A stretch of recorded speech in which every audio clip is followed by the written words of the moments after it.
What's the creepiest message you've received from someone?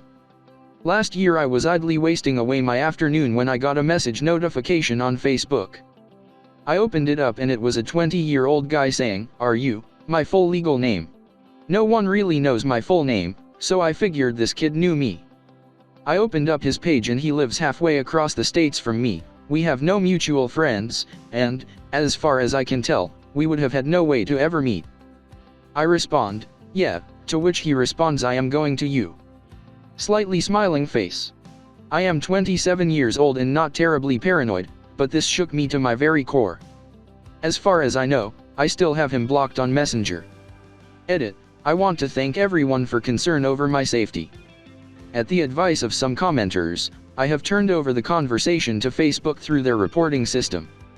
Also, I realize I didn't say in the story, but I am a male. I am also a gun owner with my concealed carry license. I have moved twice since this incident and my location on Facebook is not accurate. I don't know who else to report it to, because the police here would laugh me out of the office if I reported this. I am very aware of my surroundings, but, as far as I can tell, this guy lives 1,500 plus miles away from me. There was a mentally handicapped man in our neighborhood. I went to park to meet up with some friends and while waiting, I saw him there. I was kinda hurt seeing how people stare at him like as if he's a big disgrace in the place, so I sat next to him. That was the first time I talked to him. It was an innocent moment. He wrote me a poem and even drew a portrait of me. I kept it as a treasure and bid him goodbye when my friends came. The next day, he was outside our church's door and begun following me on my way home. My mom got worried because he turned interested with the other girls too and was reported to be stalking them around and touching their privates, so my mom shooed the poor guy away. He was out of sight for a few months and then an FB message popped up and he confessed his love for me and commented on my photos in public.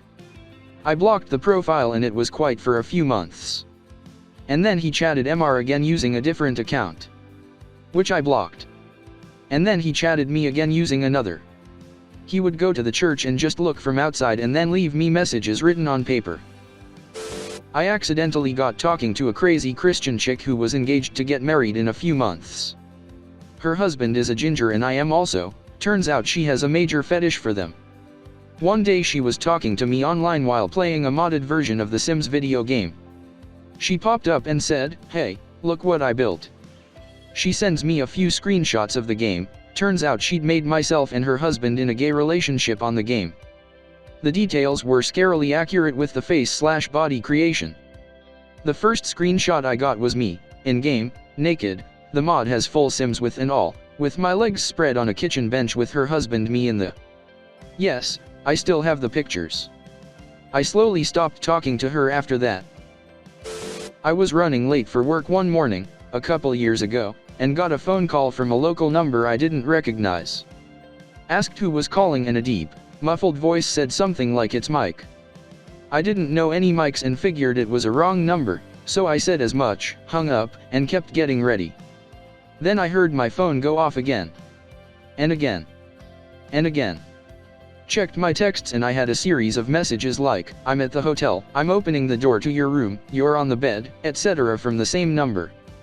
I'd had enough by that point, so I replied, "If this is friend who loved to pull pranks, you. And if this is a psychopath, can we do this later? I'm late for work. Thanks." They replied, "You're funny, bye," and that was the last I heard from them. Grilled all of my friends and I'm sure none of them were behind the messages.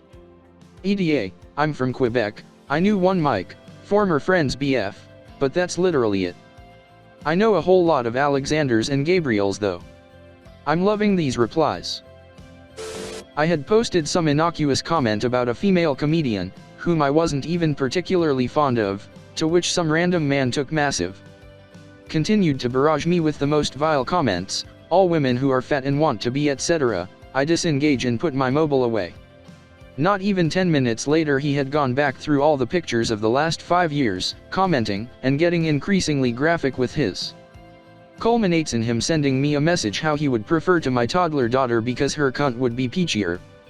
Real kicker is that before I blocked him I took a look at his account, no sock puppet/troll, but a man with his smiling kids in his profile pic, employer, and scenes of family life. He had no fear sending to someone under his own name after one public comment. Had a stalker. She used to call at weird times at night. If I answered, she would say nothing. If I let it go to voicemail, she would leave nonsensical messages. And yes, I changed my number 3 times. She always tracked it down. In the end, I had to swear people never to give out my number to anyone. But yeah, I hadn't had any contact with her for a week or two, and then at 3 or 4 a.m. on a Friday night my phone rings and I just assume it's her and ignore it, but I check once it stops ringing and see my brother's number and see that a voicemail has been left, so I immediately listen because it must be something serious. So I call my brother back, but it goes straight to voicemail. So I check my voicemail. One new voicemail. I listened. Silence, then 30 seconds in a voice. It wasn't his, it was a woman. I have just slept with your brother. How does that make you feel? End of message. I know whose voice it is. I call my brother, straight to voicemail. I try again, nothing. I try his housemates, it rings out. I even try stalker, no answer. I end up heading straight to my brother's house with a mind full of carb images. Stalker had beaten up a female friend of mine. Get to my brother, ring the doorbell, begin banging on the door, the scenes in my head becoming more gruesome. I am panicking. I need to get into his house. No, I am getting into his house. Then I hear it, my brother voice, as he shouts some foul language at me for waking him. Best sound I ever heard. Explain to him what's going on, ask about stalker, ask if she's still here, but she was gone when he woke up. On further investigation we found out she had also took family photos and a Radiohead CD. I run a gift card business that is specifically destined to be in my small country. I make the card. We plan on a meetup, I give them the card, I get paid, we go our separate ways. I got a message from a guy, wanting a card for a friend's birthday. All fine, I made the card, and we met up. I got my money, and we left. A week later, I got a text from him. Thinking it might be a thank you, or a review, as I often get those, I checked it, but it just said, "I like your shirt." This got me a little suspicious, as I was wearing my favorite shirt that had a Transformers logo on it, so I just replied with a thanks, and moved on. Then I got a message almost immediately after I put it down, saying, "I like Transformers too." I immediately got paranoid and moved away from where I was sitting. I then replied with a warning that I will call the police on him, and that I had his number, and that I still remembered what he looked like. He backed off after that. My business is still running, but I'm much more careful now. I was selling a bed on Facebook.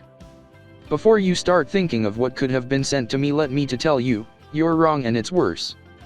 It began with the automated, "Are you still selling this?" I replied yes. 7 months later I get a message, "Did your kid sleep in it? Did he wet the bed at all?" I replied, "No, I slept on it, it's perfectly clean." Thought to myself, well, that's fine, I would want to know if a kid had peed on the bed I'm gonna buy. Also yes, I still hadn't sold it yet. He replied, "Too bad." Then I realized he was only interested in it if a kid had slept in it and peed. Sent chills down my spine that I was possibly talking to a pedophile. I didn't receive it but sent it. A friend of mine uses the app Grindr. This friend informed me of a teacher that was on the app and had sent this friend a pic. We were out of school by this point, but only by about a year, so it was pretty gross to hear about a teacher sending a pic to a fresh ex-student. My friend saved the pic and sent it to me. I then made a Grindr account under the name of another ex-student from our year level. He was cool with me using his name and pictures. All of a sudden the teacher messages the account I had just made almost immediately. I had not even messaged him yet. The teacher messaged, "Hey, winky face, wanna trade pics?" I then replied sure and sent him his own pic. He was hella freaked out and said, "Who's that?" Pretty funny, but I still feel kinda bad about it. I don't know why.